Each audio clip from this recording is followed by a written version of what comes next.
Yeah, right. The software update. Yeah. And what is the lead time for a software update?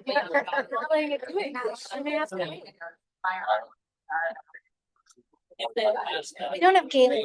We need to get just like it's literally just one of us. Share it. Yeah, I see a cat face. All right, so Galen's gonna be just a minute. Do you want to start or? It's gonna be what? It is 5:30, so it's up to you. Go ahead and start. Okay, and I'm gonna leave this thing. All right, we are calling this meeting to order. And we'll begin by saying the pledge to the flag. If you'd care to join me. That's right. Yes, it is. I pledge allegiance to the flag of the United States of America and to the republic which stands one nation under God, indivisible, with liberty and justice for all. Thank you. All right, we definitely have a quorum. Becky, are we in compliance? We are. It's now time for public comment.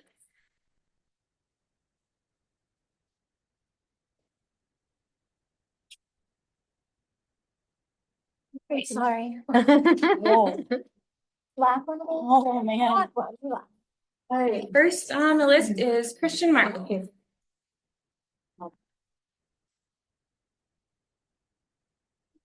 Supreme Court has consistently held that parents have the right to direct the education and moral development of their children. The Phillips Library has experienced a great deal of scrutiny in the last few years from books in their collection. The scrutiny has alleged that books in the collection target minors with sexually explicit and racist material. The board has responded in various appropriate ways.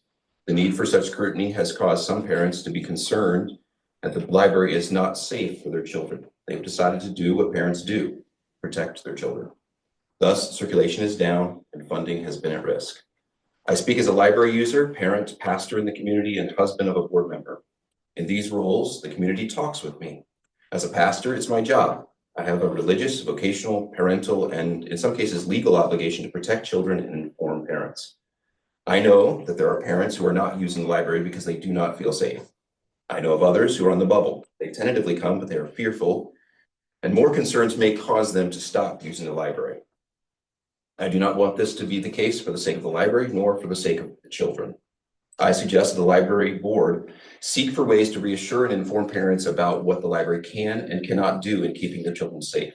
I recognize the library cannot cater to my personal standards. Furthermore, I recognize and expect the library to have books to which I disagree. Books with other viewpoints are indeed valuable and dare I say crucial for the healthy education and discussion. But words present ideas. Visuals impact people and children differently than words. Children of all ages are not equally ready for all viewpoints, especially certain visuals. The library has recognized this by telling concerned parents to screen what their children are looking at. This sort of advice ignores the simple, practical impossibility of a parent with more than one child in the library. Your advice unintentionally discriminates against large families. It sounds good, but it does not work, so families do not come.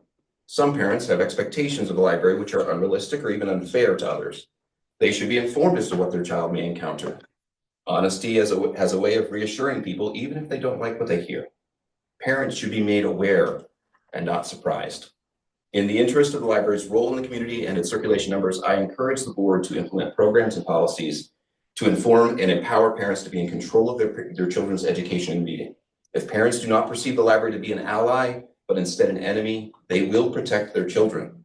If the library can be an ally by being honest about what is available at the library and providing tools for the parents to direct the education and moral development of their children, parents will understand, they'll trust the library, and they'll bring their children to the library. Thank you. Next is Shirley Smith. For those of you who still get the Price County Review, you might know that Rebecca Pohl has been granted an award. So first, I want to congratulate our library director on receiving the Intellectual Freedom Award from the Wisconsin Educational Media and Technology Association. She has been a champion for the freedom to read that has been under assault for more than 2 years by a group of activists who decided to make a project of limiting the freedom to read in Phillips. They had both short-term and long-term goals, which are in evidence from several items on tonight's agenda. The challenge that seeks to ban 2 books in the adult section that deal with LGBTQ issues is proof that book banning was this group's ultimate long-term goal all along.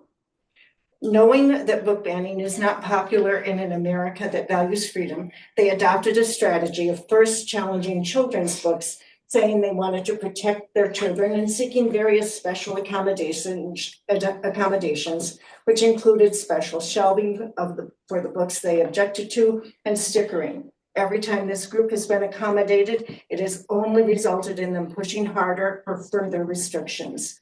Now they are seeking tiered library cards for children. It's been promoted as a way that parents who want their children's reading to be very restricted would feel more comfortable. It has also been suggested that this might lead to an end to the challenges. The book challenges were never about protecting children, and no accommodation will satisfy this group.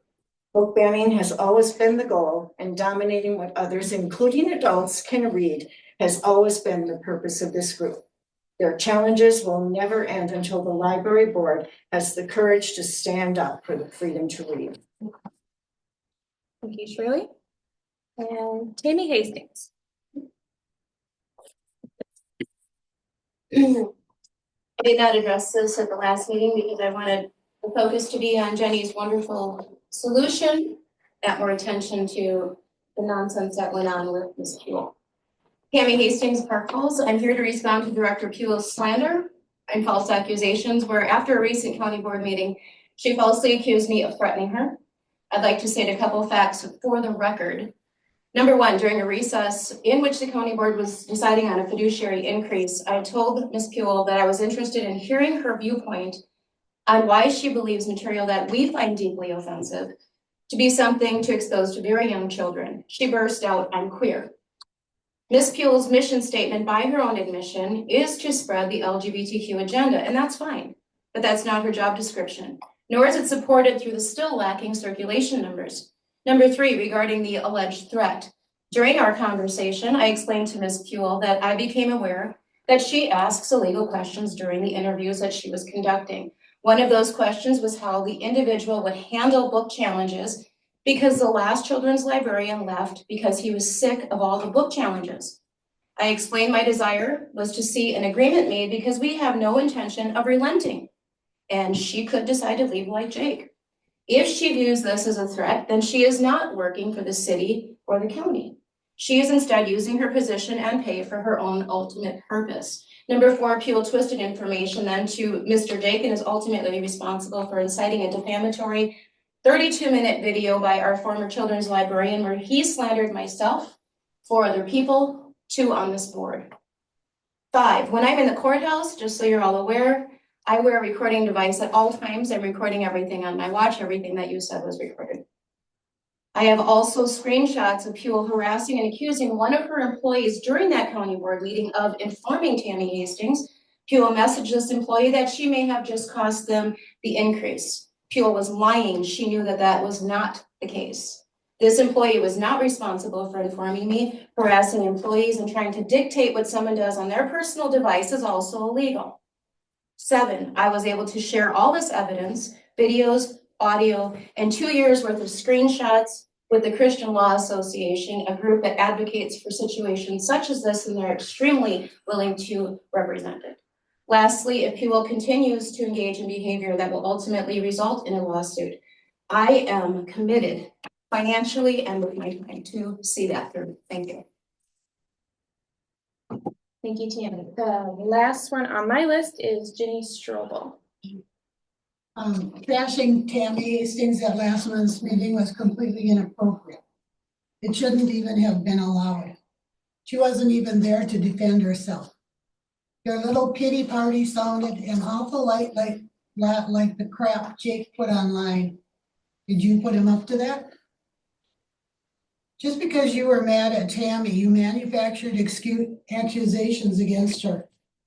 Lies like that can ruin a person's reputation and threaten their livelihood. That's illegal. You need to stop playing the victim.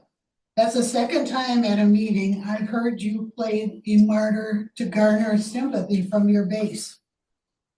That kind of behavior is very divisive.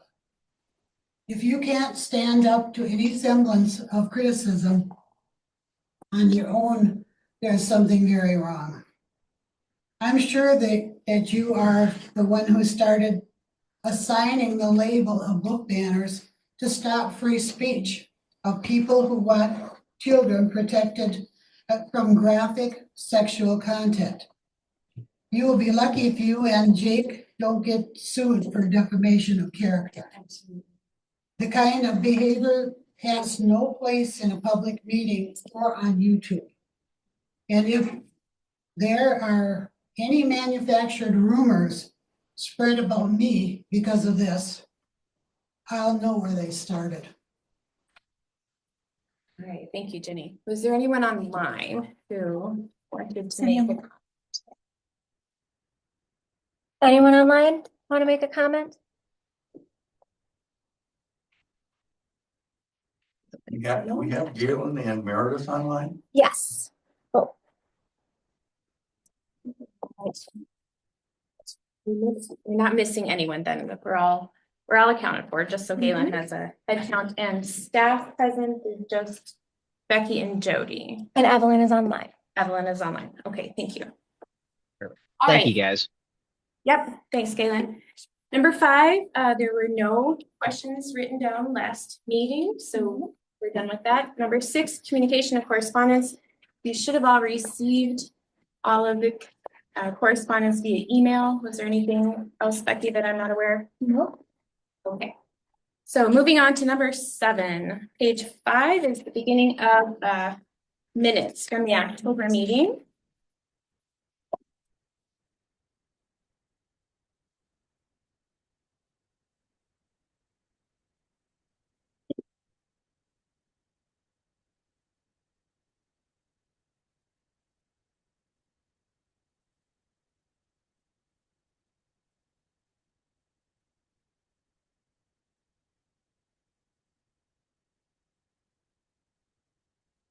For a motion to approve or amend. I'll make that one. Motion from Brian to approve as presented. Do we have a second? I will second. Second made by Mark B. All in favor, say aye. Aye. Aye. Any opposed, say no. Motion is carried. Thank you. Bruce, you're up next. You have a treasurer's report here in the packet.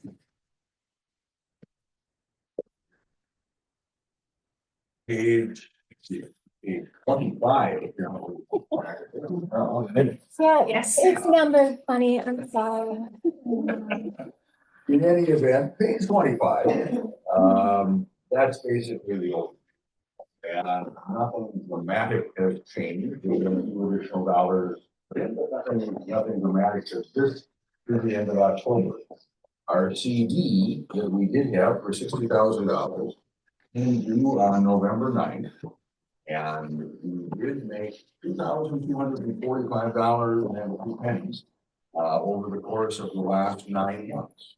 So that was a worthwhile investment in the CD. At the last meeting, by the way, there is no action necessary. I'm more than happy to answer any questions about page 25 or the next 5 pages after that with regard to what's in the specific subsets of our financial accounts. With regard to the CDs, at the last meeting, it was determined that I should go ahead and take the $60,000 out of Prevail, I keep wanting to say time federal out of Prevail, and split it between Connexus, 24 months at 3.99%, and Forward Bank, 9 months at 4.32%. And that seemed because those rates were significantly higher than what it would have been to just roll it over at Prevail. So I went back over to Prevail and I asked them, I said, hey, here's what we're gonna do. Are you able in any way to beat that? And they said, yes. So I haven't done it yet. We're set to do it tomorrow if you guys authorize me to do it, but they are willing to go 24 months at 3.99%, which is the same that Connexus would do. For the other one, they are not willing to go 9 months as Forward Bank was willing to at 4.32%, but they're willing to go 7 months at 4.5%. So a little higher rate, but for 2 months less time. The idea that we were talking about last month was to basically do a little bit of laddering of the CD. So it doesn't all come to at one time, or you're all be stuck for one time. And obviously we've got onto the information that came up for the renovation project. Who knows, we might have some use for some of this earlier. The other part is, as I mentioned last month, there's nothing terribly wrong if we had to invade this and say we're going to cancel it. What that just means is we lose out on the additional interest. So there's a penalty fee of so many months of interest. Right. But what I'm saying is you just lose the interest. You don't lose principal. And you lose interest that you've already earned in the first few months, depending upon which thing you're doing. But you aren't losing principal, okay? So if we made a decision down there, oh my gosh, we need that other 30,000 that we've got in this longer term CD, we'll still be able to get that money out. It's just, we aren't gonna like lose a $5,000 penalty. We will lose interest that we've earned for the previous 6 months or whatever the terms are at that point. But in any event, so what I have done at this point, I have told them to go ahead and prepare the paperwork, but we haven't authorized anything. So it's up to the board if you want me to, for my convenience purpose, I'm not a stakeholder in Prevail. I don't have any personal accounts over there. But it is handy to have everything at one institution. And they have been very helpful with us over the last number of years. But it's up to you guys whether you want me to split it as you directed last month, or if you want me to do it at Prevail for the 7 months and 24 months at the respective rates. So can you say those numbers again? Yes, 7 months for 4.5% versus 9 months at Forward Bank at 4.32%. Connexus was 24 months at 3.99%, and that's what Prevail would do, 24 months at 3.99%. Bruce, remind us, is that an even split 30,000? That's what we had said last time, that we were taking the $60,000 principal and splitting it 30-30. Well, that's good. Yeah, actually, I had a CD that came up due on Monday, and I renewed it at Prevail for 7 months, but I got, what is their current rate? 4.25 APY, I think is their current.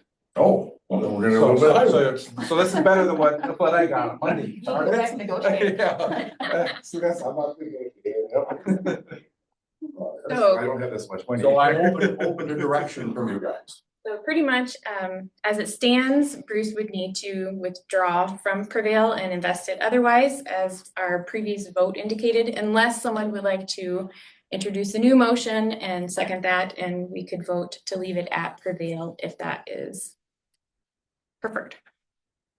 I'll make a motion to leave it at Prevail at the new, indicated rates. We're still laddering it, it's still having the same amount. Galen, that motion was made by Brian, second by Mark P. All right, very good. Thank you. Say aye. I Any Aye. opposed, say no. Motion carried. Thank you, Bruce, for Thank you. doing that work for us. All right. We are ready for the director's report. Okay, so the top part is the attendance at programs. We're getting tons of people. We had 15 people at chair yoga yesterday. This room is not big enough for 15 people to do chair yoga, so that's exciting, but we're going to have to look into different ways because we're getting too many people. And the room's not big enough, which is a great problem to have, but also I don't know how we're gonna solve it yet. Anyway, so yeah, so programming's going really well. I attended the WLA conference in Green Bay at the beginning of this month. We're still dealing with book challenges, but they seem to have dropped off just a little bit. There's still a discussion of moving away from Dewey, which is a discussion that I want to have when we get new shelving, but I don't really want to have it yet. There's a pilot program of 6 libraries that will be chosen to try a new, more inclusive way to do summer programming. That seemed to be the thing that was getting the most buzz, so I think we'll hear about it, but it hasn't even been tested yet. And no, I'm not suggesting that Phillips try to be one of these libraries. What do they, So for reference, what do they mean by more inclusive? So just ways to make sure that everyone is involved. So everything from doing, tactile story times for autistic kids to making sure that you're representing all groups in your books to everything else. Okay. Yeah. So we'll hear more about that, I think. And everybody's dealing with tightening budgets. They say prepare for it to get worse. It will probably get worse before it gets better. But I attended a program on how to maintain your budget and try to stay in everybody's spaces, and I think we're doing what we can. So I think we're doing well. While I was there, there was an incident at the library, and honestly, over my 16 years here, I think maybe there have been 2 or 3 problematic incidences, if that. But if you guys do hear about this, there was a supervised visit that ended in kind of a gnarly fight that started with 2 children fighting and ended up with the adults fighting as well. Linda was having a program. There were a couple kids here.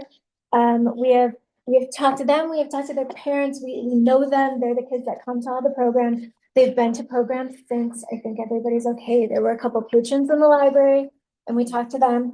The social worker did assure us that they will not be using the library for visits in the future until they know that it will no longer be a problem.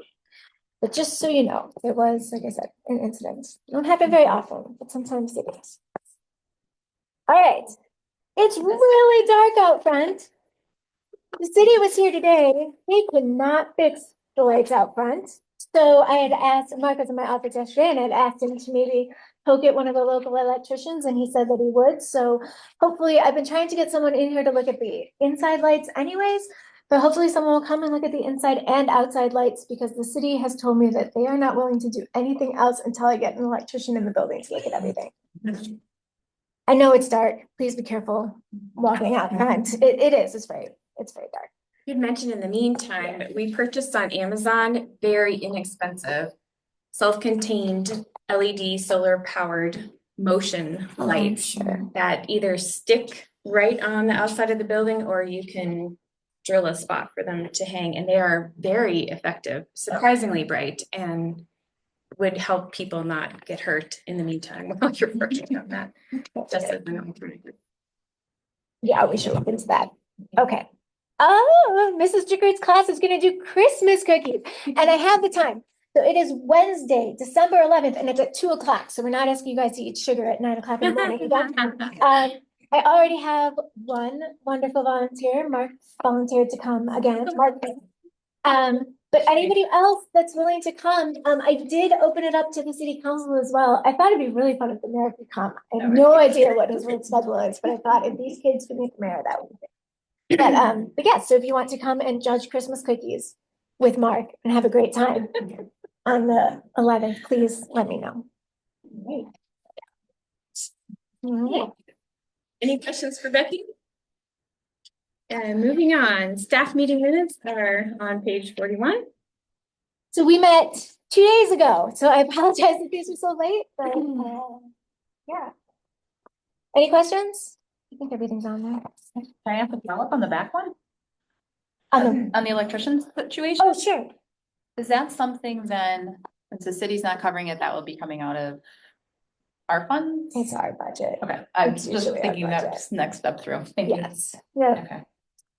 Unfortunately, we've never been able to convince them that they should pay for the upkeep of this building. Which is good, we have a contingency. I don't know, I was thinking that we had the contingency fund, that was good. Yep. Good. Okay, any questions on the staff meeting minutes?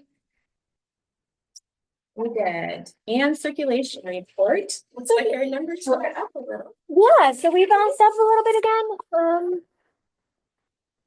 Yeah, I don't know that I really have a ton to say about this. The overdrive numbers are, I mean, so this is 2023 and 2024, and the 2024 overdrive numbers are higher than the 2023 ones, and I expect them to hold. So that's the electronic resources for people who need it now. But I don't know, our trend follows the overall IFLIS trend pretty closely, so I don't know. Yeah. Any questions or comments regarding circulation report? Okay. Library Friends Group, do we have an update? They met last week, Thursday, and then I had a couple of volunteers that came in on Tuesday and sorted through donations, which was amazing. And they are also working on, there's a couple of plants outside that need to be trimmed, and they know which ones those are and how to do that, so they're doing that. I don't know how to do that. But yeah, and they are meeting every month just to make sure that it's continuous so that they know. But yeah, so they're doing it. All right, the donation schedule gonna continue? It's been working well to continue? Yes, it turns out that I have two meetings that are now all of a sudden landing on that third Tuesday of the month. So we'll see if we keep getting volunteers to come in, it's not a big deal. But if for some reason it ends up landing on staff, I might have to move the day. But doing it one day a month seems to be nice. People seem to be adjusting okay. We did have someone that was up here that was going through their parents' estate and they weren't gonna stay. And they called, and so we did let them come and bring their stuff, not on a donation day. Yeah. But yep, it's going all right. Okay, I don't see, or maybe I'm looking at an old one. Yeah. Renovation project. Oh, yeah. I think that was supposed to be next, since it was next in our pack. So this is the grant form that I have to fill out, and it just lays everything out so nicely that I thought I would just give this to you guys instead of reinventing the wheel. But I did get new quotes from everybody last spring. The grant deadline for this grant was in June. We did not get it. It was super, super competitive. What we're looking for, I've now been told by IFLIS that it's gonna be hard to find a grant that's just going to want to redo all of my furniture. I was hoping, included in this wonderful budget form are 3 of those pods. Were like inclusive pods where you like sit with your little computer and you have like your own little space to like, do like job interviews and stuff. Because the grant that I was writing for was to help people have spaces to access the internet for job related and medical related purposes. And I'd stretched that to our shelving and stuff by saying that I cannot get these pods or create these spaces unless I can get new shelving. So, which is what I've been doing. But anyways, so these are the updated numbers for what we want to do. I don't know if we want to think about just picking a section and kind of picking at it. The book club did donate $1,500 a couple years ago in memory of Billy Cox, and they had wanted to plant a tree, and we do not have any space to plant a tree. So what we would like to do is create like a little reading nook. So I am planning to get one of the chairs on our floor plan so that we can make a nice little space kind of back by the magazines and get a little plaque for Billy because they've waited long enough for them to do this. And I put them off because when we got the grant, then we would have done it all at once. I don't think that their contribution is going to completely cover one of the chairs in our floor plan. And I think that we should buy one of the chairs in our floor plan because I don't think it makes any sense to just buy one that fits into the budget when we eventually want these anyways. So I might be asking the board to go in with the book club to do this. But other than that, I'm in the middle of writing a grant for an automatic door anyways. And the grant that I'm writing it for gave an automatic door to Bloomer 2 years ago for the exact same grant. So this one looks super promising, and I'm not stretching anything and saying that I'm trying to fit our stuff in. I'm not asking them to do our whole So thing. that's the 1,500 that's noted here, is that what? Yes, although I got an updated, Or are these grants we've already I was received just gonna say that, for clarification? boy, you submitted to us online or your email was over 5,000. It's 56 something. right. So No, this is what I had when I wrote this grant, and you're right, no, the new door is now 56,000. The grant that I'm writing for, you either get 10,000 or 20,000, and you apply for both at once. And so you say, if you're gonna give me $20,000, this is what I'm gonna do with it. If you don't wanna give me $20,000, if you give me $10,000, this is what I'll do with it. And then they look at it and they tell you if you're gonna get 20 or 10, or nothing. But yes, this is in June, when I was applying for this one, I hadn't actually been able to find a company yet, and that's what another library said it about cost. estimated. Yes, so it was in Okay. there. So yes, so the quote that you saw in your email is the actual quote from a guy that just happened to walk into the library and say, I do, yeah, it's really weird. I do automatic doors for libraries. Would you want one? And I said, Yes. yes, I would want one. Okay. So yes, so So the these- quote that you have is the real. Okay. That's the 5,600. That's the 5,600 number. The rest of the numbers on here should match up with everything that you had in your email, because that's where I got these numbers from. Although I inflated them just slightly because I was told by the city guy from Ayers to inflate everything just slightly when I wrote the grant. So, Nothing's going to cost Right. less. right. This is what was submitted for the grant. This was what was submitted for the grant, and like I said, it was just Okay. laid out so nicely that this month I figured I'll just give it. to I was you this excited. way. I thought we got this money in grants already. No, that was great. I was excited. We have What, you're working on additional grants for reshelving and. There isn't anything out there that fits the shelving or the furniture, which is what I've been running into. The grants right now that are out there are based on accessibility.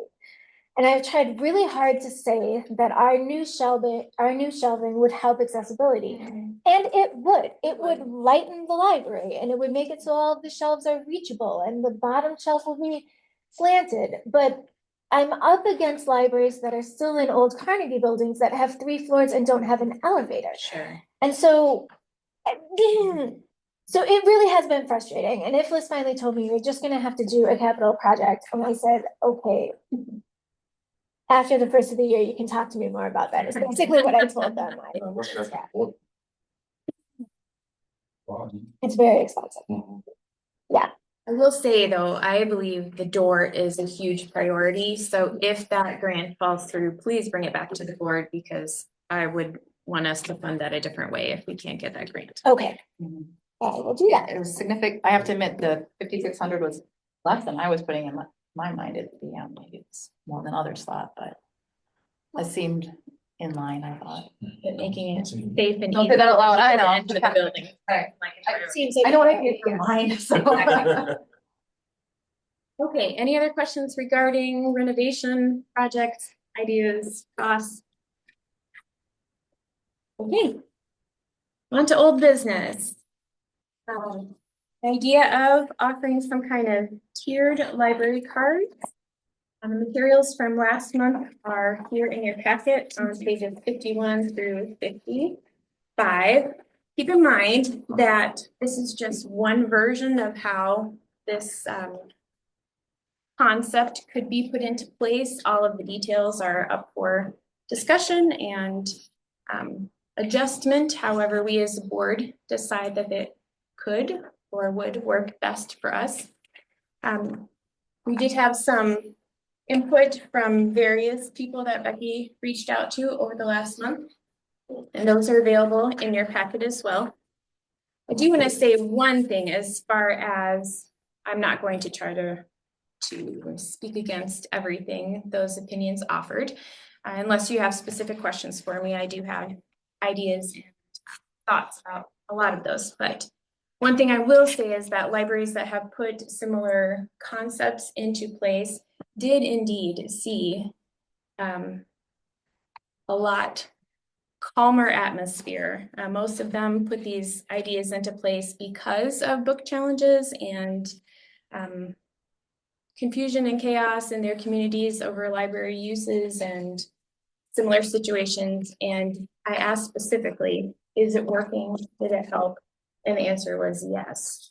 So the conjecture that it wouldn't work is simply conjecture. I've talked to people that actually have seen evidence that it has helped their communities and given reassurance to people who needed it and allowed people to use the library with more confidence. I'm not saying it would solve every problem or address every concern. It definitely wouldn't. Every program, every policy has downsides to it. That's definitely for sure. But I do believe something along these lines would help our community. So that's what I have to say. Any discussion? Groups? You got a question, Becky, last time we would ask you about the replacement cards, new cards, and is that any concern? No, as I said, we already do this, so I wouldn't even change how we do this. Like if you want to limit your child's card, we literally just put a message on the card. And we don't require you to have your card when you check out. So I don't even know how necessary it is for us to mark the card, because as soon as we put your name in there, the little message is going to pop up and it's going to say whatever we want it to say. We're going to say, you know, like limited to whatever per parental request and probably a date.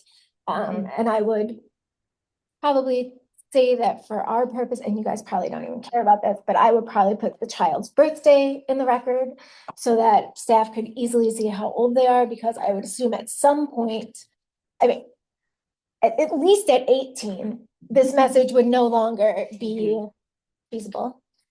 I'm not super excited about being the first library in Wisconsin that's going to make this, like, but we are already doing it. I mean, I'm nervous about the fact that we've already moved things from children's into adults.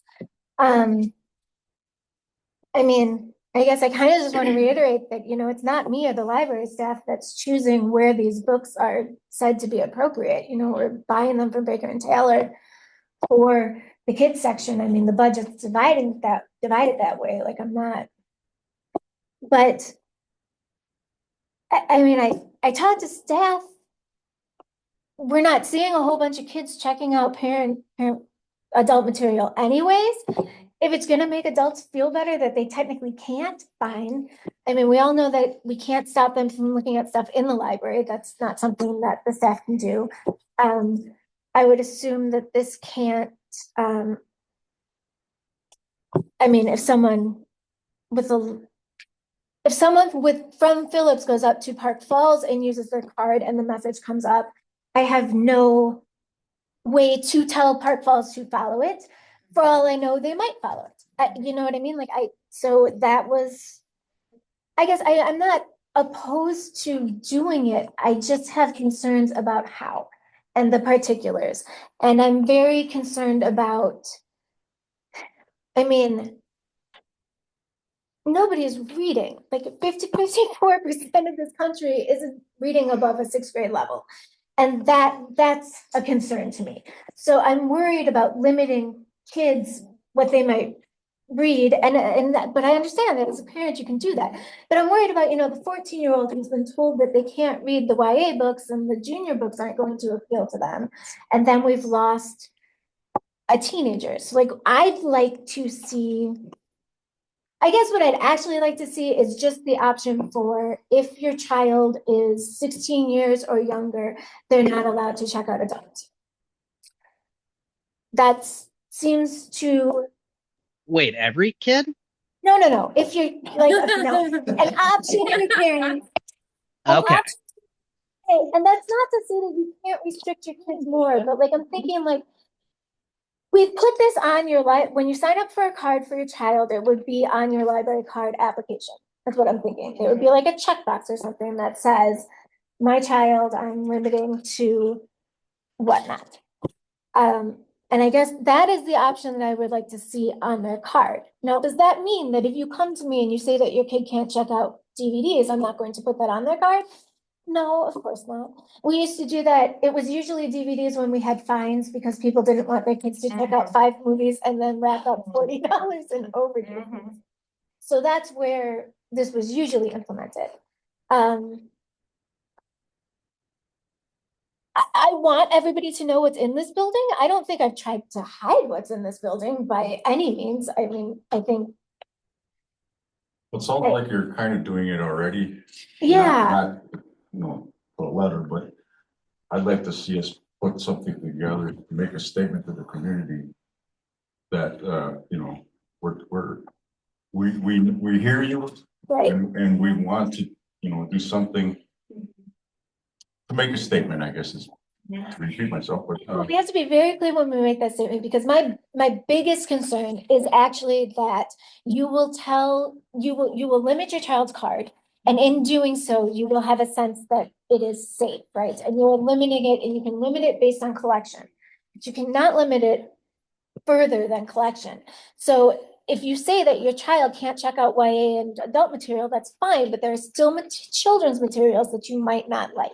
Right. So that's my biggest concern. So, Becky, for the sake of the board, especially those who aren't as familiar with the whole building and what is in here, what do you mean by collection? And are there subsets of the collection? Can you explain what that means? So you could limit by location. So it wouldn't be I type, it would be, I mean, honestly, for staff, it's like when it would be when the You're glitching. I am glitching. It would be when the spine label changes. So picture books all have the same spine label, board books all have the same spine label, easy chapter books all have the same spine label, children's graphic novels all have the same spine label, junior books all have the same spine label. So you have subsets in between. Okay. Because yes. So the easiest way to do this would be like, yes, like my child can. And again, I'm hoping that I would love to not get this specific. I really would, but you feasibly could say, my child's not allowed to check out junior graphic novels, junior YA adult. And if you said YA, you can break YA into subset of, I guess whatever you think people would want. I don't know if there's a usefulness in dividing it into fiction and nonfiction, but that's really easy. I was just trying to think, is there a more customized way that put it that took the pressure off the board to decide where to draw those lines and put that back on the parents to decide where to draw those lines? Could we have a children's card application separate from the adult one?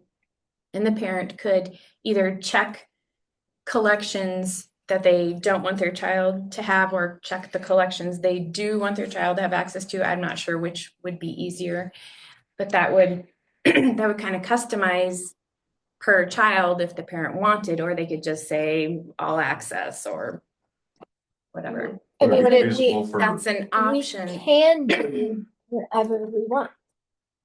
Obviously, I mean, yeah. Would it be best on the application to keep it more generic? Because in my mind, until you started expanding, Becky, I was thinking of collections as the children, the YA, and the adult. Right. And I would, was like I thinking said, of I three would general prefer, collections. yes. And in So- my mind, I would prefer to leave it as children's, including YA and adult. Okay, so your preference would be to merge these, Yes. but presently they're. Right. And the They're younger trying- kids don't usually go over to a YA section. So if on the application for children, and I'm, for my term, I'll use anyone under 18, we can get into that. If just on the application, they checked which one of these three they have access to. And then parents who have further subsequent requests, they could do that on a more individual basis versus. I'm afraid if we get too detailed on the application, it's kind of hairy. it gets hairy. So I like Brian said, you know, we're showing a good forth effort. We're trying to make parents aware that, hey, you are going to be responsible, but just so you know what you're responsible for. By not giving, with too many options, people don't make choices. Is it feasible to put together, I mean, let's start tonight and say, I'm not doing this, this is just. Sure. Whatever. I make a motion to go with this proposal, but then have a subcommittee, say Jennifer, Christie, whoever wants to be on it, put something together and then bring it to the next meeting, full board. Like fine tune it. Yeah, That's what I was thinking Probably too, do Brian, that. yeah, I think that's a good idea. starting point. Mhm. So I don't know how to address who's gonna be putting it together, but I think. I mean, I'd like to be,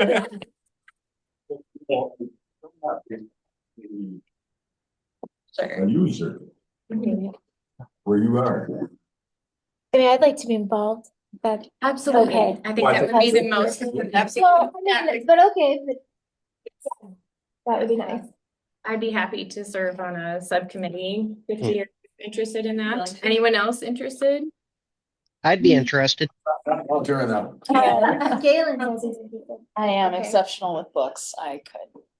Mr. Help you. Yeah, All right. yeah, it might be useful to have some. Yes. Together. Here's my agenda.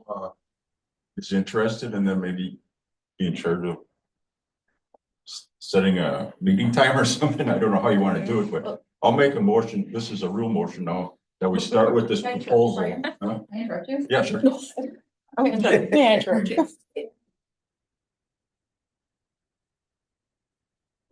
Is the consent?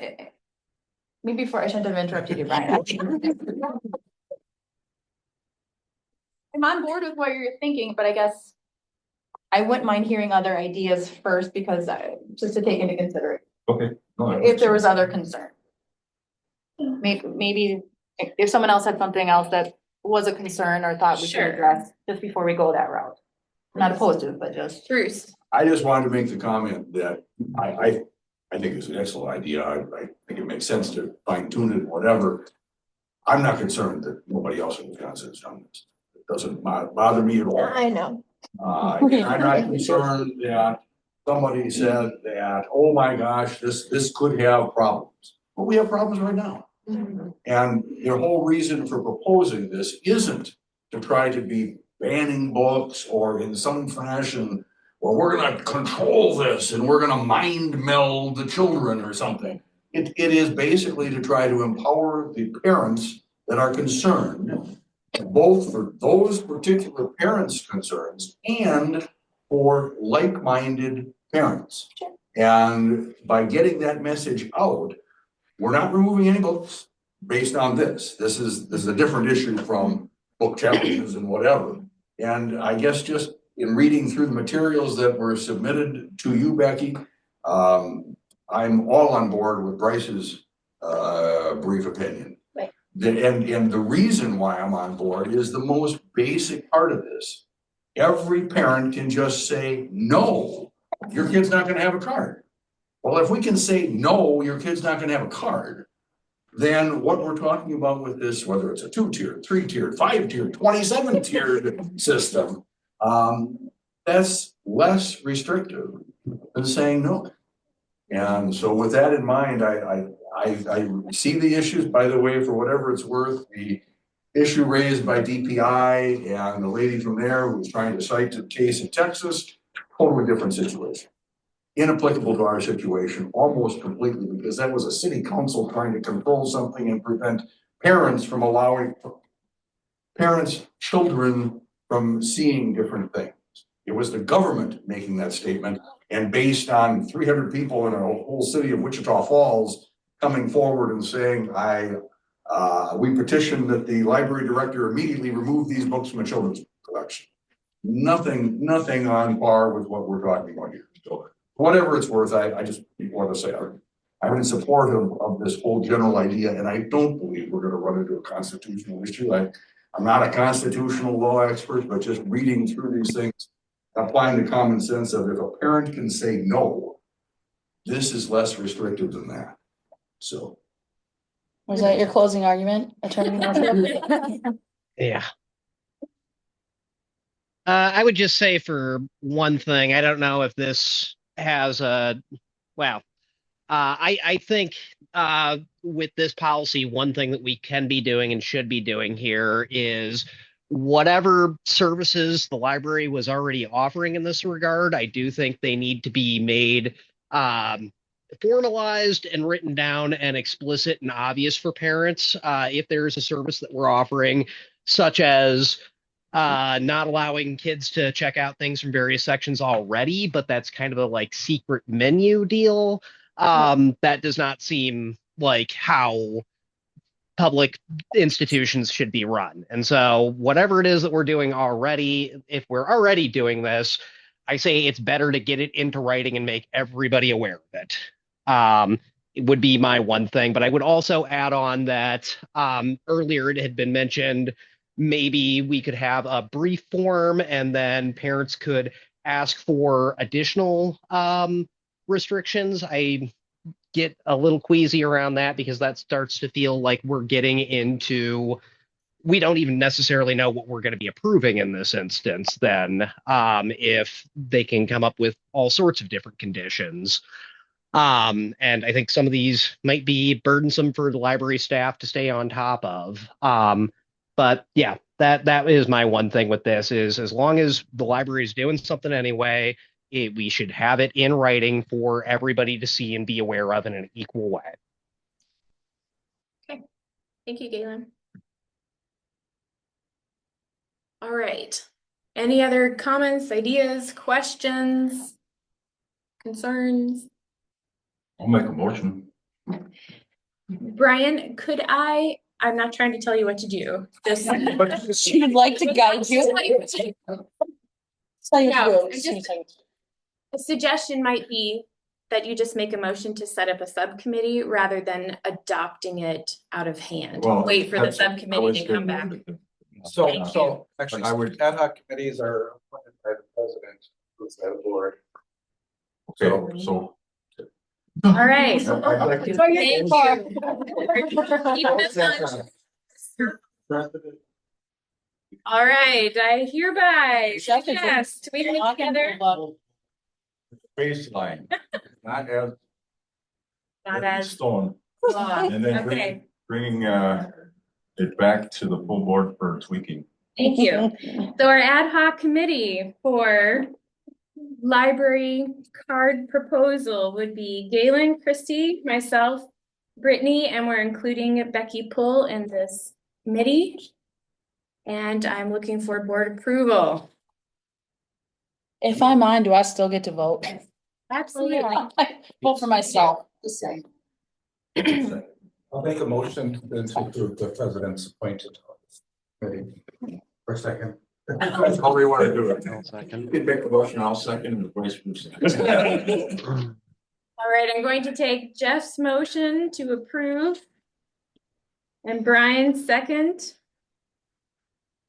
All in favor, say aye. Aye. Hi. Any opposed, say no.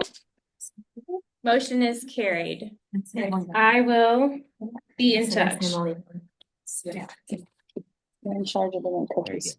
Okay, it just got difficult. Okay. New business. Find the right page here. Oh, I think we're looking at page we're getting there. 69 and following. Yes. All right. Book challenges. Up first is From Hell by Alan Moore. I would just ask regarding our discussion of these two books that we keep our discussion clean. Remember, we are in an open library and we don't know, is it still before 7? It is. Yes. We are still open. So please, I'm not asking you to restrict your speech in a non-freedom kind of way, but to please be aware that we could be overheard by kids. And I would appreciate being circumspect in that regard. All right.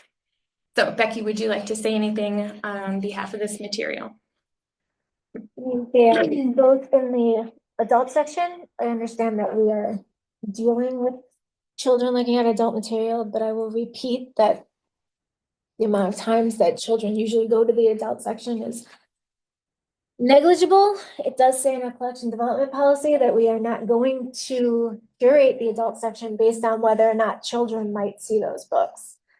One of these is a true crime graphic novel. True crime is really popular right now. I mean, when I was looking at the number of checkouts on this book, 42 checkouts of Menominee. That's a lot. That's an awful lot.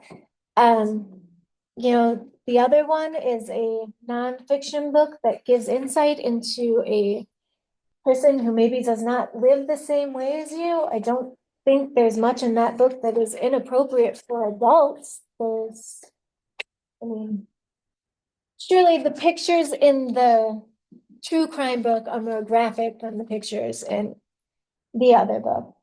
I mean, I understand that we all have some thoughts about graphic novels. Again, I feel like they're in the adult section. And I don't really think that it is for this board to tell any adult in Price County what it is appropriate for them to be reading. Don't think that they fill the definition of obscenity. They obviously are more than their obscene pages, which knocks out whether or not they are legally obscene in any case. There is sexually explicit material in the adult section of the Phillips Public Library. It goes out. People want to read it. I mean, why rated R movies are watched by adults. Adults are allowed to consume this material. Again, I don't know what to say about it. Question or a comment? Question? Were both of these books donated? Yes. We have multiple copies of some of them? We were donated 2 copies of Genderqueer. There's currently 2 copies of it on the shelf because one of our copies went missing for a bit and came back. But no, generally we only have 1 copy of any given book in the library at any time. So, yeah.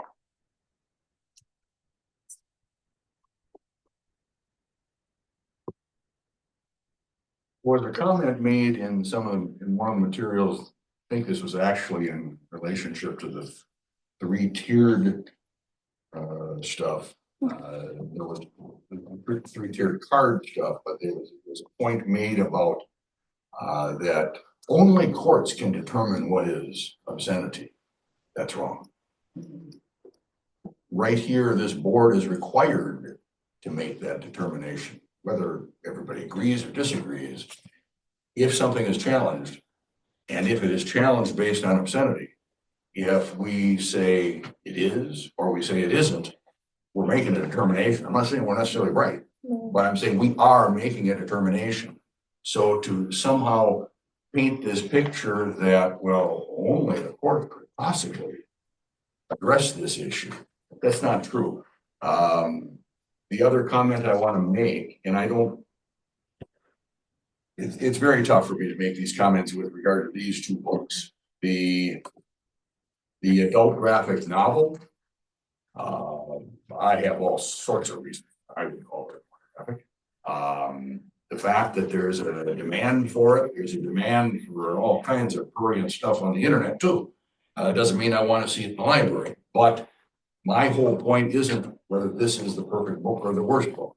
It is the idea that obscenity as defined in our statute and incorporated into our, have to use that definition. They like to make that the definition includes this idea of literary content. Is there literary content? I just want to make the case and make the statement that creating a wonderful story to cover up pornography, in my opinion, does not, and I don't mean this as a lawyer, I mean this as just my single vote as a board member, does not justify just anything that can be put in a book that can be present. I want to see us having bomb making instructions. I don't want to see us having the equivalent of how to fillet a human body. And but it's a good story. It was Jack the Ripper. whatever. So I do think that there is a point to be made here that just because somebody makes an argument with literary content doesn't necessarily mean that it isn't pornographic. Now but I think that's why genderqueer has been sustained numerous times and tossed numerous times. As I understand it, it's one of the most challenged books in the last 20 years. A lot of boards have said, nope, it's pornographic. Others have said, no, it's not. It's developmental, and if some parents want to have that information available, it should be available. So I'm just saying, though, the decision on what's pornographic or is obscene, depending which word you want to use, we do have the right to make that decision, and I think we're to some extent forced to make that decision by every parent when that's the challenge. I just like to make comment. I agree with what Bruce is saying. And I have a question in our packet regarding both these books. Says this material does not meet the definition of obscenity. Whose opinion is that? Would you like me to give you the list of awards it's won, or where would you like me to start? I want to know. Okay, let's start with From Hell. The original publication is from 1999. Since It's my opinion, given I just my wanna know reading of, it's my opinion. In our packet, who determined it was not obscene? I did based on that 3-prong test. Okay. That's all I wanted. Give me accolades, motherfucker.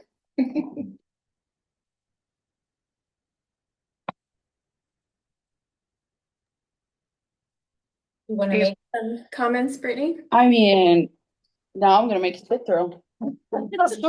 Okay, just From Hell, just for public knowledge and for everyone here. So number one, the original publication of this book was in 1989.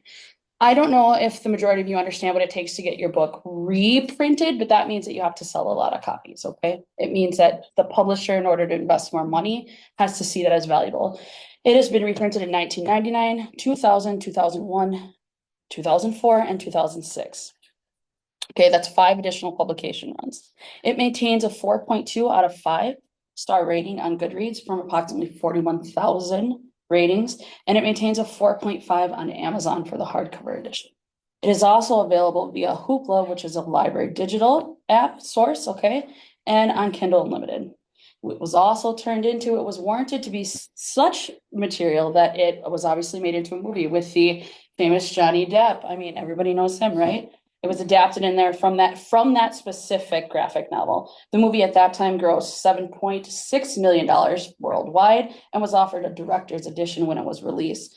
Also, in regards to the merits, the proofs of artistic value and the accolades were the Will Eisner Award, Best Serialized Story in 1993, Best Writer 95, 96, and 97, and Best Graphic Album reprint in 2000. The book also won the 2000 paperback reprint collection award for favorite trade. And in 2001, the French edition even won more awards. I actually can keep going if you want the merits to which it was approved by large groups of people, like I said, to get a movie made of why they found artistic value. I also have a list of notable books about Jack the Ripper.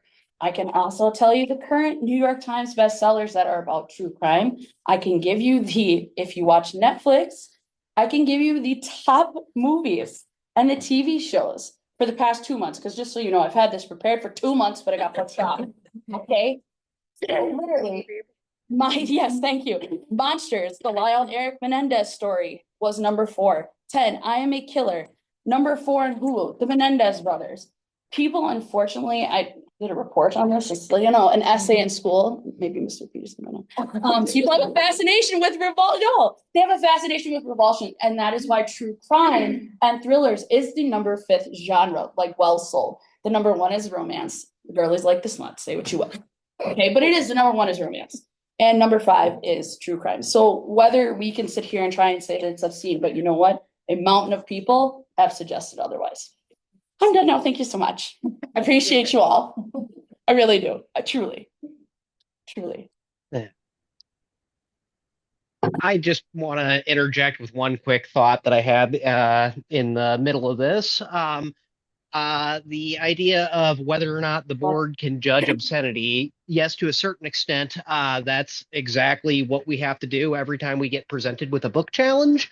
However, we do have to stay within court rulings and laws and statutes. We have to interpret and apply those. And if we do it in an egregiously illogical way, and we get sued and taken to a court, and the court decides that the material wasn't actually obscene, their ruling is going to mean a lot more than our ruling would. So, yes, courts do play an important part in defining what obscenity is, and this board needs to be cognizant of that, is just one thought that I have about this.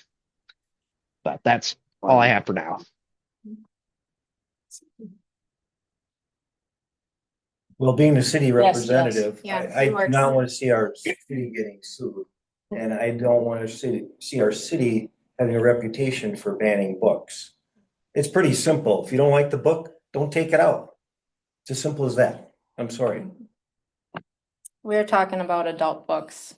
And if we are going to ban those with pornographic material or with torture in them, we are going to be banning hundreds of books, including ones that are very well read and well respected. And I can't imagine how, as a board, we would ever vote to do that. In these last 2 years, we've talked over and over about it's not banning books. We would never go that far. This is going that far.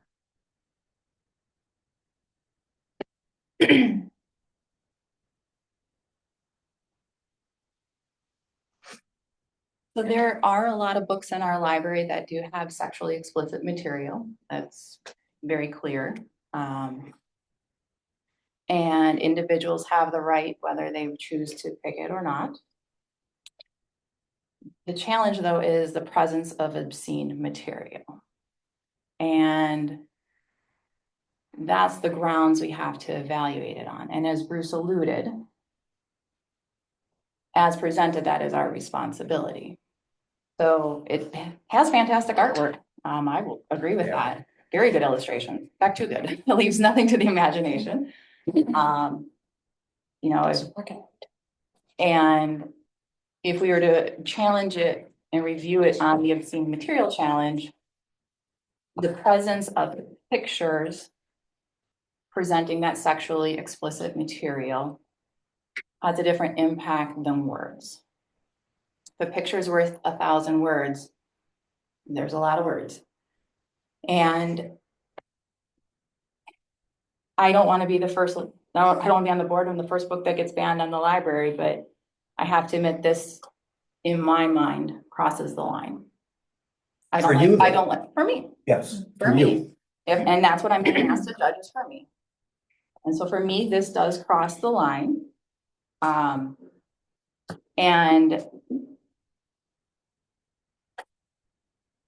knowing my views are not the same as others, I did ask a plethora of other people. It felt very awkward, but asking people whose views do not traditionally align with mine, and they all had similar concerns. Just as, for example, Playboy has a reputation. I read it for the articles, right? Yeah. You know, there's literary value. Yeah. You know, it's a kind of the, where do we cross the line? You know, if Playboy is too much, words are too little, where is that middle line? And this book, to me, crosses the line. Are we talking about regards to the nudity, like them being prostitutes? Is that what we're talking about? The nudity by itself, Oh, I okay. don't think. No, that's all I needed for clarification. So if you go to the Smithsonian, like, are you just as upset when all the sculptures have their personal, intimate areas fully displayed? She said language. Don't look at me like that. She said language. I gotta watch my mouth. Language. So if you go to a museum where they have all these art pieces where they've been deemed art, right? Because they're in the Smithsonian. I went, by the way, if you haven't gone, you should go. They have multiple ones. Like they have all, it is gorgeous, these paintings and these artworks. But someone could be just as visually afflicted by that when you walk by. Some of them are eye level. So I guess, like, where do you draw the line? Sorry, you think we're in I'm sorry. Also, I here 4 times now. How much of I it walked them by needs to three. have, I mean, So the But I guess like a museum is what, like, I where do think- you draw the I line, think you like, might of have that? misunderstood So, Chrissy's yeah. intention. Yeah, so the nudity by itself, that's not my concern with this present book. But when reading the statute about obscene material, it includes sexual conduct. And again, I'm not gonna read through the list, sub E. The majority of these are present in this book. but So, what portion of it where is have remind those? me of that statute number. yes, it's in Um, our bylaws, 944.21. Because we Thank are you. supposed to be taking it as a whole. Correct. So how much of it needs to be, this is for my own kind of knowledge going forwards, because if I buy another book or whatnot, but like, I mean, because you've said yourself that the artwork is beautiful, so it has value as a work of art, as literally a work of art, so that's already one of these things. But if you're being asked to take it as a whole, and there's a whole big story there, like how many of these cells were actually unacceptable? I mean, you have 9 at least pictures on each page. I mean, I don't have it in front of me, but if you know, and so in that times, I mean, the book is this thick. So if you have 30 cells that are unacceptable, that doesn't seem as though we're taking it on a whole. That seems as if we're picking through it. It was, I could not even flip through it without being assaulted. I had trouble sleeping for 2 nights after perusing this material. That's how prevalent the objectionable material is. I'm not trying to say whether we should keep it or get rid of it, but it is, the author and illustrator's intent is very clearly to shock, to, it's beyond just art or storytelling. That much is clear. Oh, you're right. No. The serial unaliver, we'll say unaliver, it's about, I mean, he did very, very bad things. So that in itself is, I mean, I would say I'm trying to choose my words very carefully here, Jenny. Thank you, Brittany. I You're appreciate it. welcome. Struggle is, the story itself is very morbid and macabre, and like, I can understand how someone would go, ooh. Like as an adult, I mean, I'm not saying I would go here to a child, I would absolutely not. But for an adult, for sure, if you're into that, like that's your thing, but the story itself is morbid. The acts itself, it's not even in my opinion, like the sketched out black and white nudity of any kind. The story itself is very, you have to understand, you have to be capable as an adult to be okay with those nuances and things like that. So I can understand that, but again, it's not for everybody, and I wouldn't recommend every book for everyone. That's the one thing about reading. It is incredibly subjective. Reading is the most for the library terms, we'll say like the most subjective experience, because one book that you love, I'm going to think is terrible. And one thing that that I love, you're going to be like, why would you read that? But really, you'd be like that. I will say, I was curious because Jack the Ripper and the Whitechapel murders, whatever the identity of Jack the Ripper actually was, is historical information. So I was curious, what does our library have about the Whitechapel murders? And this book and a novel, a mystery novel popped up, and that is all that we have, which that in and of itself concerns me a little bit. If we have a high schooler coming in to do a report about a historical event, I don't want them going to this book as their go-to source for historical information. So if we chose to keep this, knowing that it's in the graphic novel section where we expect to find, frankly, shocking and objectionable material, I would want us to make sure we put a couple of nonfiction works on the shelf that can be resource material, because I don't want this to be the go-to place to find historical information. Jenny, are you asking us to find more serial killer books? Yeah. I guess, yeah, if we want to make a Oh, I donation mean, to the if a child, collection, honestly, that if would a be child's fine. using the library for research, Yeah, really. because I tell you right now, they go on their Chromebooks and they Google whatever they need. Last week it was macaques. That was just at my house. Okay, that was seriously. I was like, macaques, you say? Okay, all right, we're doing that. So she didn't research. Honestly, she didn't resource a book at all. In any aspect, which is My kind of a daughter bummer in just itself. did a But report and checked out about 20 books. See, yeah, we have two different people. Mine was like instant gratification. Got what I need. But absolutely, I mean, I would love a child to research. Although, which begs the question of the top tier thing, would that child even be able to check out that material if school said, hey, we're doing for our like tier card, just a sidebar into that? I don't think a child whose parent didn't allow that wouldn't be able to check it out anyways. Well, two things. If Remember, we sidebar, yes. Where is it filed? Yeah. Yeah, exactly. It's in the Adult. adult graphic novel collection. yes. Which is fiction. Which is adult fiction, yes. Yes, It's in fiction. between- It's in the, there's a, That's okay. yeah. So it's not in Just my. sidebar for later. That's all. It's in the, Yeah, it's in the adults. well, actually, Graphic novel is its own section. graphic novel is its own section. Yes. Because gender queer is there too, and that's. Yeah, but this one's in fiction, under graphic novel, I believe. Right, but it's So graphic novels So are graphic shelved novels together but split together. into two sections. Yes. And we have 3 levels of graphic novels because of this, because we know that adult graphic novels are graphic in content. So we have YA graphic novels, we have children's graphic novels, and we have adult graphic novels. So, you know, if you're a teenager looking for a graphic novel, the thought is that you would go to the YA graphic novel section, but we're not in any way trying to funnel you. to Which, by the adult way, section. also does sometimes contain more graphic material than print versions of YA books do, which is why some time ago I asked Becky to put a notice at the top of that section that it can contain, I forget how it's And we worded, do. but we do have a warning at the top of the YA, not a warning, a notice. A That's notice. a better word. Yeah. A notice, Just so you know. so that people are aware that it can contain material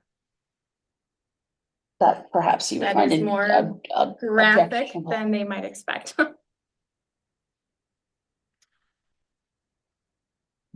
I guess I have just a couple of quick thoughts here. I've been looking at the obscenity statute here for a minute, and I just want to stress, first of all, that if we look at 944.21, subclause 2C, says obscene material means a writing, picture, film, or recording that the average person applying contemporary community standards would find appeals to prurient interests if taken as a whole. I think there are 2 important words that need to be stressed there. Number 1, the taken as a whole part. Yeah, we can't be singling out individual images. We need to consider them in the context of the overall artistic purpose. And secondly, they mentioned contemporary community standards. What does community mean exactly? Well, fortunately, the statute defines that just a few sections up in 944.21. 2A, it says community means this state, the whole state. And so, because we are going to have very possibly people traveling from Madison, Milwaukee, and other different kinds of communities who are going to expect who might want to check out a book to read on the lake, and they might want to check out this very book, and they would be confused as to why it is being restricted and unavailable. Or if our collection was completely different than other communities' collections were. That would obviously lead to kind of a disharmonious situation for Wisconsinians. So I think that's the intent behind saying contemporary community standards.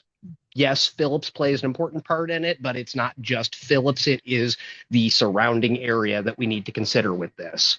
And I guess my very last, or one more thought that I have at the moment is I don't know who all our various board members have spoken to, and I don't know what specifically those board members heard from the people they spoke to about these books, because that wasn't included in our meeting materials and that didn't happen at our meetings. However, I did hear multiple public comments say that there are people in this community who are not comfortable with the idea of the board starting to restrict what can be in the adult section. So yeah, I think that's my thoughts for now.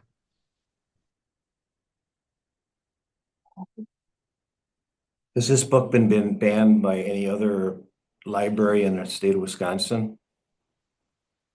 Does anybody know? We I could probably don't- quickly Google. There. On page We just 60 eyeball my husband. on page 69 here, we have, there's 6 libraries here, including Phillips. It's been taken out, checked out 153 times. So I assume these other 5 libraries have this book available Yes, at their library. And that's out of the There- 29 in the IPLIS system. 53. So Galen, for reference, just, I'm mentally saying this, so there's out of 53 libraries in the IPLIS system, 6 presently own and 3 have on order. So percentage wise. So the other 49 do not have this book. That's And one thing I struggle with book banning is I don't like the concept. If we have a book on our shelves and we take it off, that's book banning. But if we never put it in circulation to begin with, we didn't ban it. And that's where I'm struggling with these books going on the shelves to begin with. And because I know shelf space is tight. Last meeting, we talked about how fabulous it is. We have the Moore system. You can get these books from other places. We don't have to have all the books. So I feel like we're stuck in an ucky spot because it went on, we're forced to make a really potentially gross, ugly decision. Where if it never went on to begin with, and I don't mean this as a criticism to you, Becky, it's just a general concept. If it never went on to begin with, we wouldn't be dealing with this. So and we wouldn't be banning a book, it just would not be in our collection. And I think that's a really, I feel like we got stuck in this tight spot. And that's why I appreciate when the collection policy, that we clarified last time that you aren't obligated to take everything and put everything on the shelf that comes in as a donation. I'm not saying don't put things in of differing opinions. Variety is necessary. But it's putting us in a tough spot. For whatever it's worth, I want to play semantics. We aren't book banning. This is not banning a book, is where you are prohibiting the publication, distribution, sale, or possession of that book. We have no authority to do that. All we can do is control what's on the shelves of our library.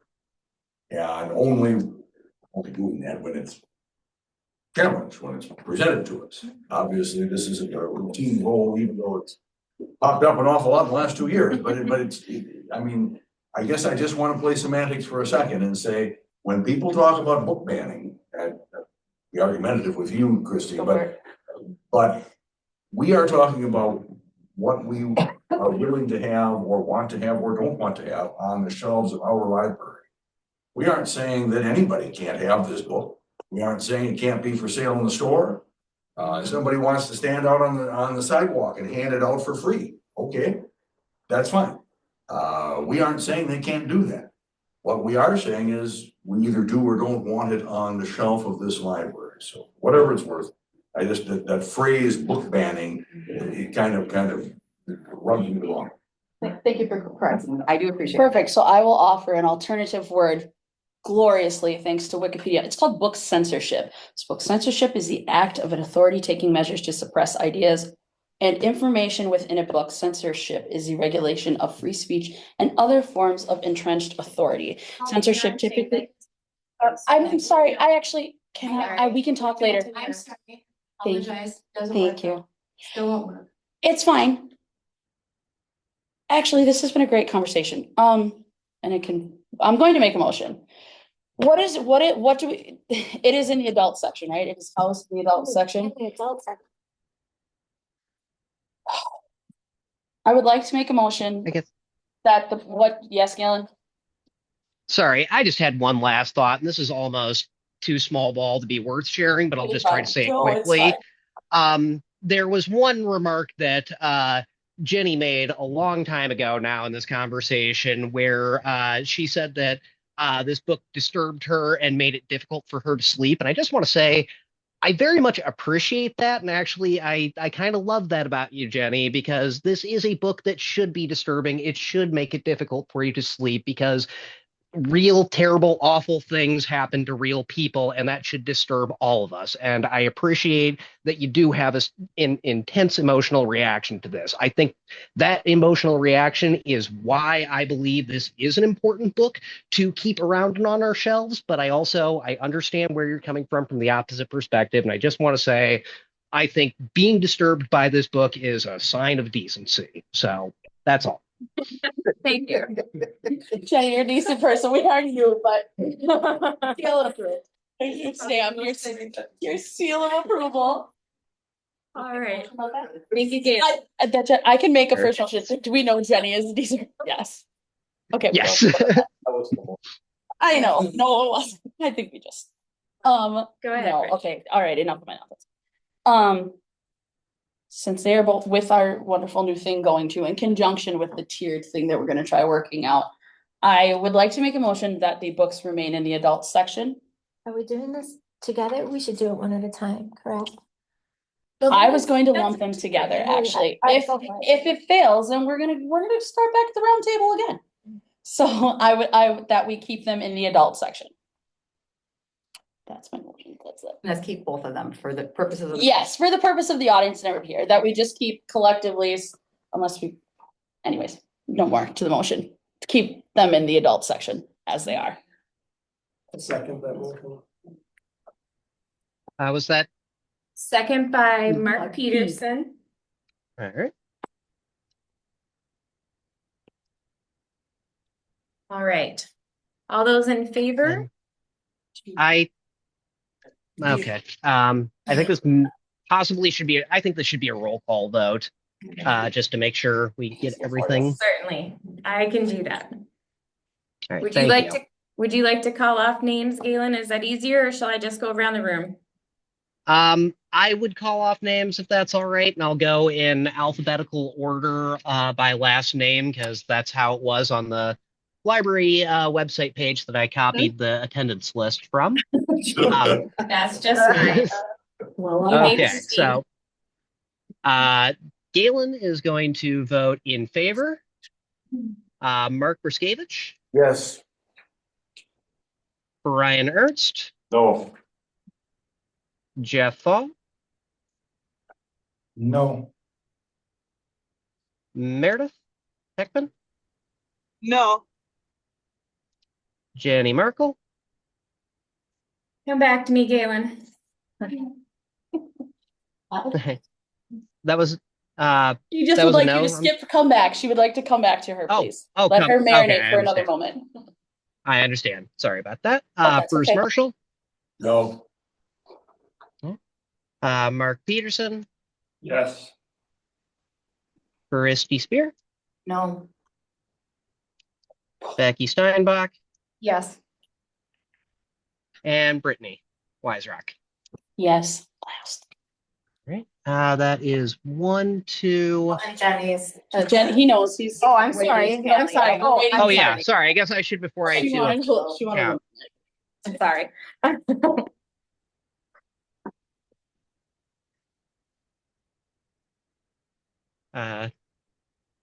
Jenny, let me know when you have a vote. I hear you, Galen. We're gonna give Okay. Jenny however many minutes she put. I'm in a moral dilemma.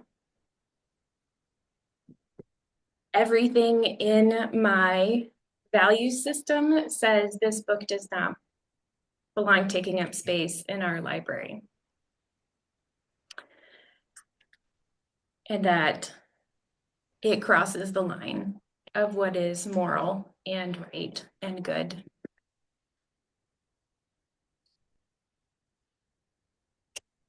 And I'm weighing that with the crucial need to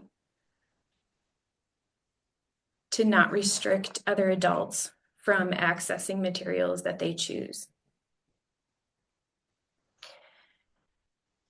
And that is very hard for me to do. I don't want someone bringing a Bible at the next meeting and challenging that, for example.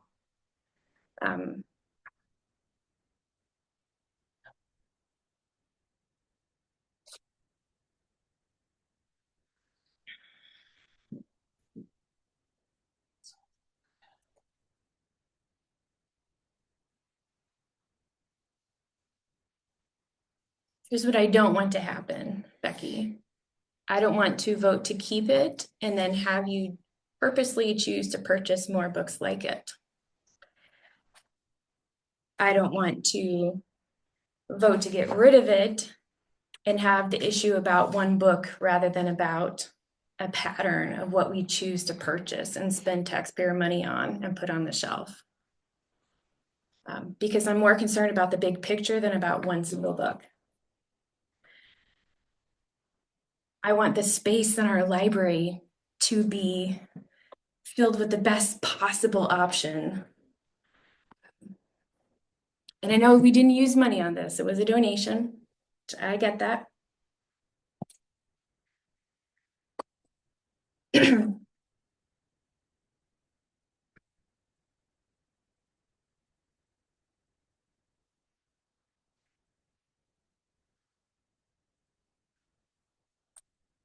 You want us to discuss it more before you make your decision, or?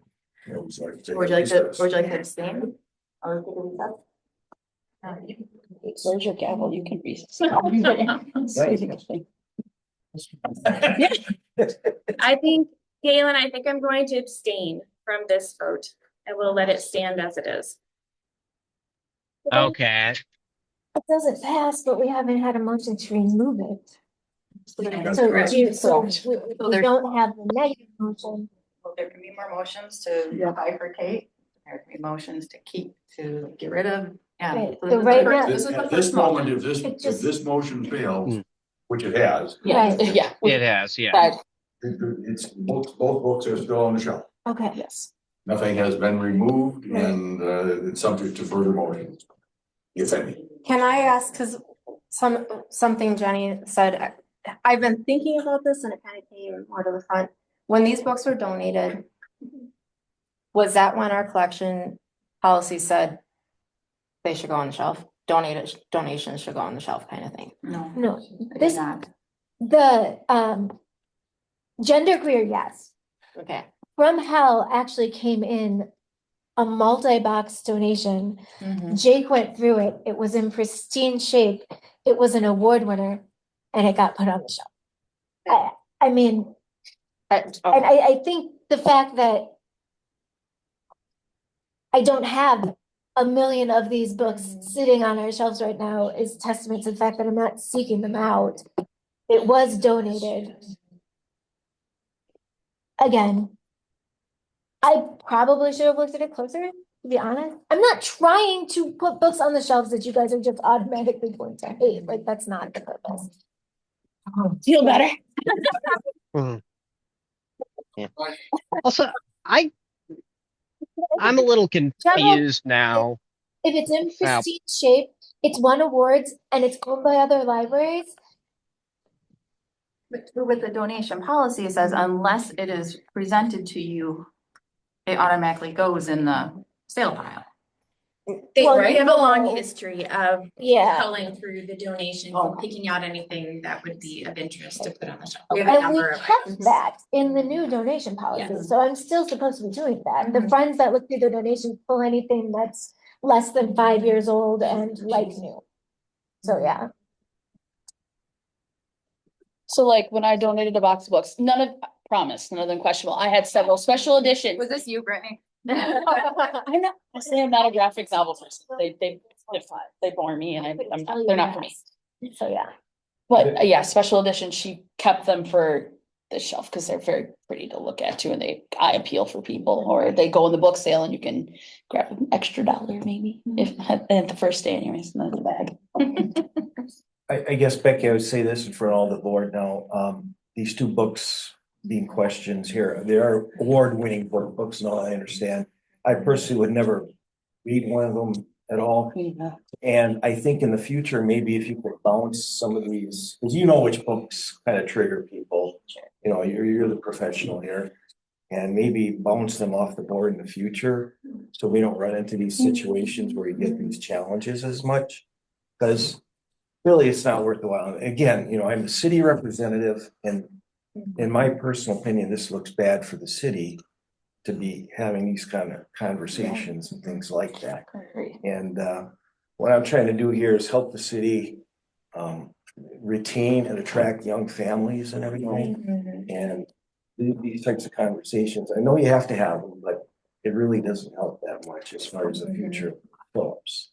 And you know, to put it delicately, I guess, you know, these things could get avoided if maybe you could just bounce some of these things off us in the future. And I see that for your own good too. So you can avoid the hassles of the public that disagree with you. And I guess that's all I got to say. See, and my thing is when we bring attention to books like these, like there's a good chance if it didn't go out here, or wasn't requested by another library, it would just be weeded eventually. Like same thing with most things. But if you keep bringing them to attention, like you're looking for them, you bring those checkouts, and it keeps it on the shelf longer and this is just true, it's just a policy. Like if it's not checked out, it goes. It doesn't matter what book it is. And so I see what people are trying to do when they're trying to like, I don't like this, and that's why we have that, you know, challenge in place. But at the same time, please understand that while maybe you don't see or hear from certain people, they'll go and check out that book just because now you've brought their attention to it. Like, I'm curious, like, I don't know. It's like, you know, like the cat or whichever. And so then it causes it to potentially, when we do not take action or anything against a book, like it sticks around longer because now it has that circulation numbers. So just in future, it's like, you know, thinking of that if you go, ooh, I don't like that book. Definitely don't. And this is where I think the tiered library cards Yes. come in handy, Yeah, because that would be, if a parent can say, well, I know that's there, but I also know I can keep my child from bringing it home. So Correct. I think that gives a measure of confidence that even though there are things in the adult section, for example, that I don't want in my house, I have a built-in way of excluding that from which is my house. Which that is why I think it would help with challenges. The challenges should be more limited, and they should be more concerning, perhaps where a book is placed. Is it the best age range rather than do we have it at all? That's what I'm hoping going forward we can help with some of those things. Because there's a very good real possibility now we're gonna get books donated to us to try to see what kind of reaction. It's Hence why- already happened. It It has. has. Yeah. I too. Which is why we updated the donation policy, and which is why for about a 2-week period, I just said I'm not taking donations anymore. Need a break. Just because, Yeah, I just need a. Okay, getting us back on topic, do we have any further motions suggested for this agenda item before we move on? Can you just explain what's gonna happen now? Nothing? So because the motion failed, nothing is changed. The book So the remains motion there. was to keep both books, but the motion failed. It failed, but it did. And I'm not saying that. But I think there would have to be a positive motion to Correct. remove Right, in order for the books to be removed from the shelf. correct. So, I'm taking this as a stalemate, and I'd ask we move on to the next item on the agenda. I'll go along with that. Okay, I just want to add, Jenny, thank you for the way that you expressed that for the vote. And it sounds, and Mark, thank you too. It sounds like you guys, you both kind of highlighted that big picture, you know, feeling behind it. And I think that we maybe have felt that as board members in the past and haven't been able to put into words, and I appreciate that. It helps to clarify how I think about things too. You're welcome. Yes. Thank you all for your input. That's why you're here. We need each of you. All right, number 2, discussion action on bills. Let's do something objective for a moment. That's more music. Love it. Of them, and I don't think I'm asking you guys for any money. So yeah, it should be really. Look at you. Again, good things are happening now. But there is something very significant about. I'm sure Becky is smiling about it. I was thrilled when I went through and made the deposit of $6,374 into the savings account. Because we received towards the building fund, $6,250 from a series of contributions. So whatever the situation may be, and I don't know that you can read everything under the sun into those contributions, but there is still definitely public interest in seeing this library move forward.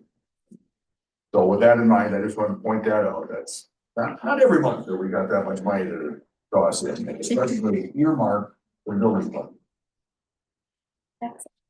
Other than that, there was nothing unusual that I noticed to the bills, but. And the city numbers are normal size again this month. Really nice. All right, I'm looking for a motion regarding moving the bills above and below the line. Nothing to approve below the line, everything is just above the line. Total bills would be $937.43. Oh. I'll make a motion to approve. I'd be happy to second that. Motion made by Becky. Second by Christie, correct? Correct. Hi, Christy. Thank you, guys. All in favor, say aye. Aye. Aye. Say no. Motion is carried. Did anybody write on the Post-its? Anybody? I left the bright yellow Post-its back there. Anybody? I didn't tell anybody that's what those are for, but I don't think anybody left any I Post-its. do not Okay. see No Post-it. any public questions. Thank you. Does anyone have new business to add to next month's meeting? Keep in mind, next month we try to squeeze in between all the holiday things, and typically we keep it to bills as much as possible. But that does not exclude you from adding something to the agenda if you need it added Would to it the be agenda. if you think the ad hoc committee will have met by then to provide an update, or? Maybe not. I'm Not guessing likely? probably the January meeting would be Okay. a better Yeah. time for an Okay. update. Would that fit just under the old business? Yes. Okay. Look at believe that. so. We're not adding any. Jenny, I would like to have you put on there, some kind of report from the financial. Excellent. Because we should get together, it's tail end of the year, and that's been a concern point in the past, so one way or another, we'll do something and get together and report something back next month. Even if it's just by way of a written report. Very good. Becky, do you want to make a note of that? All right. Anything else? Just Okay. set date and time. Date and time for the next meeting is a little bit tricky. I mean, I'm kind of just looking at the 19th. The Thursday before Christmas. The kids have their Christmas concert that night. Okay. And selfishly, it's my anniversary and I've been married to the same person for a very long time. Honestly. I mean, congratulations. Actually, no, congratulations. He wins. He's winning every day. So no, I mean, that was not. Well, considering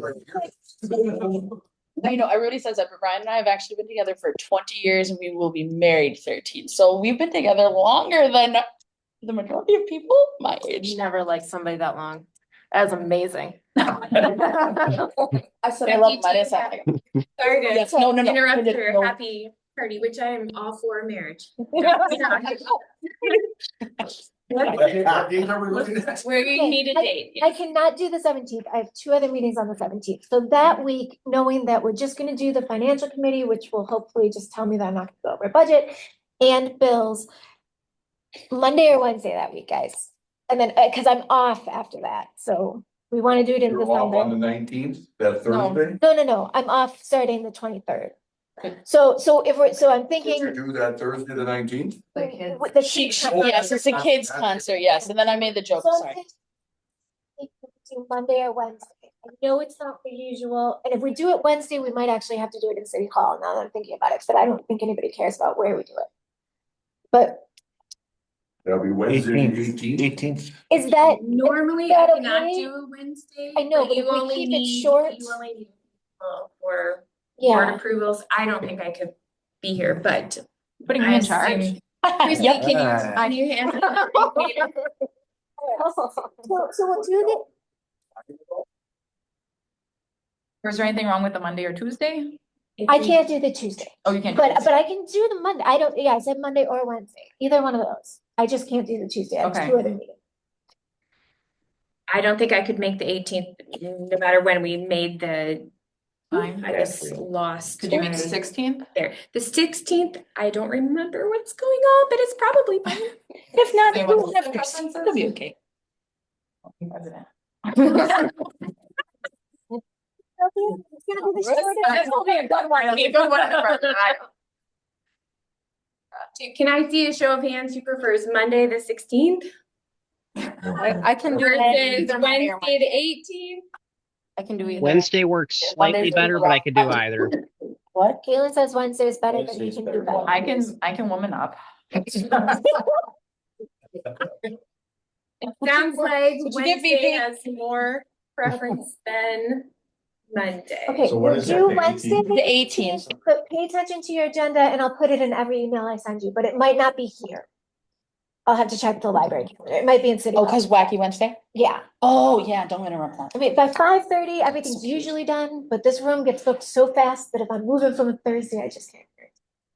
So we'll do it that Thursday does Wednesday. seem to be best for most Yeah. of our Yeah. meetings, I agree. But December's So tricky. tell the school to stop putting their concerts on Thursday nights. No, that's probably not I- gonna. That's not gonna work Remember, if either. it's at City Hall, it's going to be really warm. Oh, that's Yeah, right. right. Make it really Hey, warm. I had a question really quickly. City Hall still has, I can zoom into the meeting if we're at City Hall. Quiet just for a moment. Brian has a I comment. just want to make a comment. Sir. We kind of know what side of the fence I'm on if we want to talk that way, but I think it was a very good, thoughtful conversation tonight. Got me thinking, and I appreciate the civil discourse we had. I agree. Thank you. Actually, Jenny, I just really appreciate you, because I love when people, excuse me, I don't love it, but Caitlin, when did someone you has have to really sit questions there and about marinate, something? and they're trying really, really hard to do, like, battle what is between. the couldn't that's- hear you. Yeah, sorry. I Okay. just wanted to verify. I'll text you. Okay, text me. We don't know the location yet, but it's gonna be All right, Wednesday. I'm looking for It's not over it or a not. motion to adjourn, made by Brian, seconded by Mark Davis. It's a contest. Mark it, baby. A and a B. All in favor, say aye. Aye. Any opposed, say no. Motion carried. Thank you all Keep it. Not the person for- for profitability. Christina. That's all right. Okay. Back up. Virtually anytime. You're here full time. Yeah. Thank you guys for sticking with us, although you had to stay anyways. No,